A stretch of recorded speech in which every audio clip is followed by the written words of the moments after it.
Khan sir इस वक्त हमारे साथ हैं। सर बहुत स्वागत है आपका बिहार तक। धन्यवाद धन्यवाद। तबीयत कैसी है आपकी? अब ठीक है। अच्छा, आपकी तबीयत जब बिगड़ी तो दुनिया भर में ट्वीट्स होने लगे।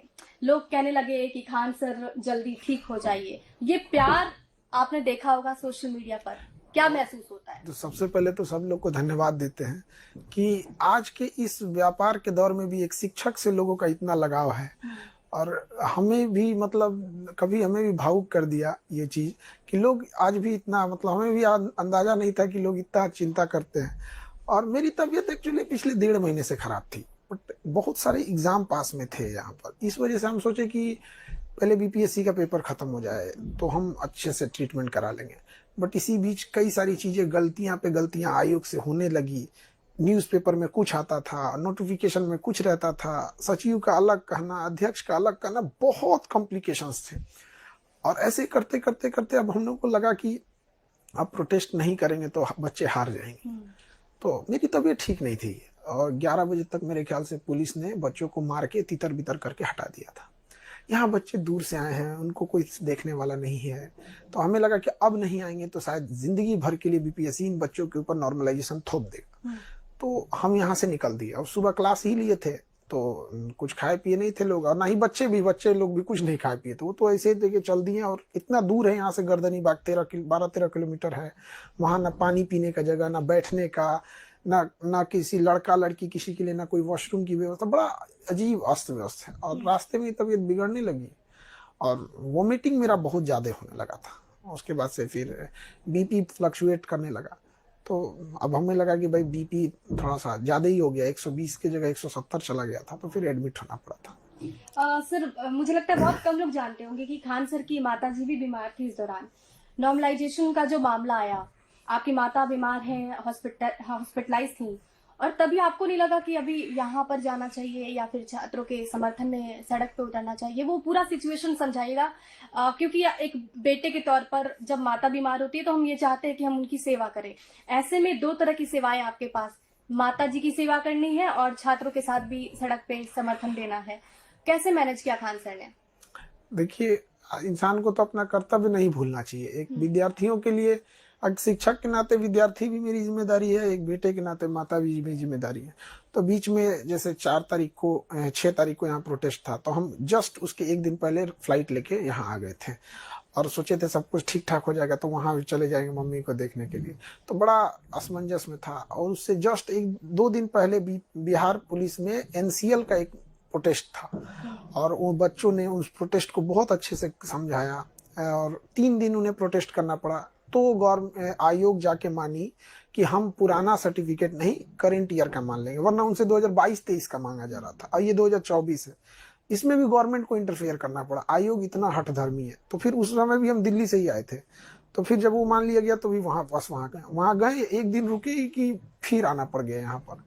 तो थोड़ा सा एक टेंशन ये भी रहता है कि मम्मी अगर देख लेती हैं प्रोटेस्ट में कभी डिटेन होते ये देखते तो एक और फीमेल परेशान। और मतलब एक माँ हमेशा थोड़ा सा और इमोशनल हो जाती है। तो थोड़ा सा मम्मी भी पूछने लगी क्या हो गया ये सब। तो उनको एक समझाना, हम चाहे जैसे भी हैं उन्हें एक बार बोलना पड़ता है, कोई दिक्कत नहीं है, हम एकदम ठीक हैं। तो तरह तरह की बातें भी चलने लगती है। और कभी कोई माँ नहीं चाहिए किसी को पुलिस लेके डिटेन करे वो, और वो भी दूर से लोग ज्यादा घबरा जाते हैं यहाँ पर लास्टली। लेकिन ये कहीं कि मान लिया गया ना बच्चों की बात, तो हम कहें कि हाँ मान लिया गया, तो थोड़ा उनको भी खुशी हुआ कि चलो इतना चीज हुआ, बच्चों की बात तो मान ली गई। यहाँ पर थोड़ा बैलेंस बनाना पड़ता है। एक बार माँ को देखिए फिर बच्चों को देखते हैं तो हमें लगता है कि इनका भविष्य हमेशा के लिए खराब हो जाएगा। हमारे यहाँ ऐसे ऐसे बच्चे पढ़ते हैं ना कि या तो वो 1-1.5 साल पढ़ के अधिकारी बनेंगे, नहीं तो उन्हें मजबूरी में दिल्ली मुंबई बेचारे के, उनके घर की स्थिति ऐसी नहीं है ना कि वो 2 साल दे के पढ़ाई कर सके, वो अमीर घर के नहीं है। फिर उनको मजदूरी करना पड़ेगा, दिहाड़ी करेंगे वहां पे, क्योंकि किसी के घर खाना नहीं है, किसी की बहन बैठी है उसकी शादी करनी है, बाप कर्जा लिया हुआ है, माँ बीमार है। तो यही एक रास्ता होता है। हमारे पास कौन बच्चे पढ़ने आते हैं? हमारे यहाँ 4 व्हीलर से पढ़ने वाले थोड़े हैं। हमारे यहाँ कौन बच्चे हैं मिडिल क्लास वाले, उनकी उम्मीद है यहाँ पर। वो बेचारे, उनको यहाँ कुछ जरूरत पड़ जाती है, छोटी छोटी चीजों के लिए आते हैं सब। सर ये प्रॉब्लम हो गया, बीमार पड़ गए, कोई बढ़िया डॉक्टर बता दीजिए। क्या लगता है वो बच्चे आयोग से लड़ पाएंगे? तो मजबूरी हो जाती है, सब कुछ देख के चलना पड़ता है। खान सर, आपने बीपीएससी को लेकर भी कई सवाल उठाए थे उस दरमियान। बीपीएससी की तरफ से जो सचिव है उन्होंने कहा कि खान सर मीटिंग के अंदर ये कहते हैं कि नॉर्मलाइजेशन होना चाहिए, इसके पक्ष में होते हैं, मीटिंग के बाहर जाके बदल जाते हैं। आयोग के सचिव की सबसे पहले जांच होनी चाहिए। ये चुनावी वर्ष में वो सरकार की छवि खराब करना चाहते हैं और कुछ नहीं। वहां पर एक बात बताइए, आप हमारे साथ इंटरव्यू में हैं, इस मीटिंग में आप हमसे पूछिएगा कि साड़ी कैसा ड्रेस है, तो हम बताएंगे ठीक है, भारतीय पहनावा है और ये एक हमारी संस्कृति का भी हिस्सा है, तो इट मीन्स हम साड़ी का समर्थन कर रहे हैं। तो इसका मतलब ये नहीं कि हम साड़ी पहन के घूमने लगेंगे। तो उन्होंने बताया कि नॉर्मलाइजेशन ये चीज है, हम वो अपना तर्क दे रहे थे, हम अपना तर्क दे रहे थे। हमारा कहना है कि नॉर्मलाइजेशन मैथ के लिए है, गणित के लिए है, जीएस के लिए नहीं होता है। मैथ में लाप लगा रहे हैं तो नॉर्मलाइजेशन सही है। अब सचिव को इतनी बुद्धि है तो हम क्या करें? अब उनको हम कह रहे हैं आप मेरे पे मत थोपिए, ये जीएस में नहीं। हमने एग्जाम्पल भी दिया, हाल फिलहाल दोबारा यूपी में प्रोटेस्ट हुआ, उसको भी हमने बताया यहाँ पर। अब उन लोग को नहीं समझ में आता है तो क्या कहें? वो लोग अपने आप को सीनियर समझते हैं, बट एक्चुअल में वो सीनियर नहीं, बूढ़े हैं लोग वहां पर।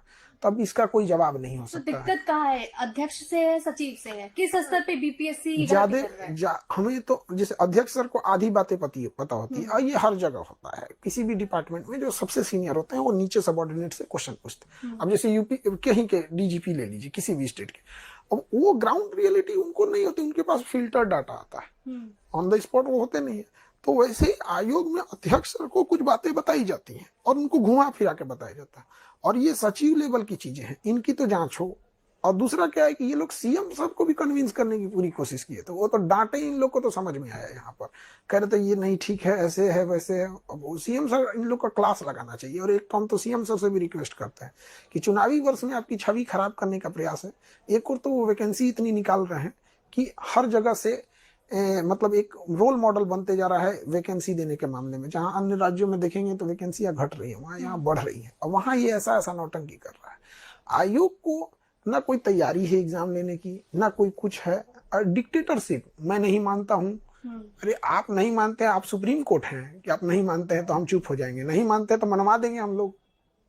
ये भी हाल की ये घटना लेते हैं, पेपर लीक की बात हो रही थी स्टडी सेंटर को लेकर। एक जो स्टडी सेंटर बापू परीक्षा परिसर में जब वो घटना हुई, हमने उसी समय जैसे ये घटना हुई तो लगभग 1:30 बजे हमने एसएसपी ऑफिस, 112 नंबर पर मजिस्ट्रेट ऑफिस, संबंधित जितने थाना थे सबको किए, उन सब से रिक्वेस्ट किया कि आप वायरलेस पे इस चीज को डाल दीजिए। तो उन्होंने कहा कि ऐसे कैसे आप, हमें जैसे ही ये सूचना मीडिया के माध्यम से मिली, वहां के लोगों ने बताया कि यहाँ भगदड़ हो गया है अगल बगल में, हमने उसको तुरंत बता दिया। यहाँ पर हम अपना कर्तव्य पूरा किए। उस दिन आयोग कह रहा है कि हम ये नहीं कर सकते हैं, वो नहीं कर सकते। हम कहें कि अच्छा रुकिए, अब मंडे को तो आपको सुनना ही होगा यहाँ पे, और ऑटोमेटिक मंडे के दिन कह रहे हैं कि हम उस सेंटर का कैंसिल कर देते हैं।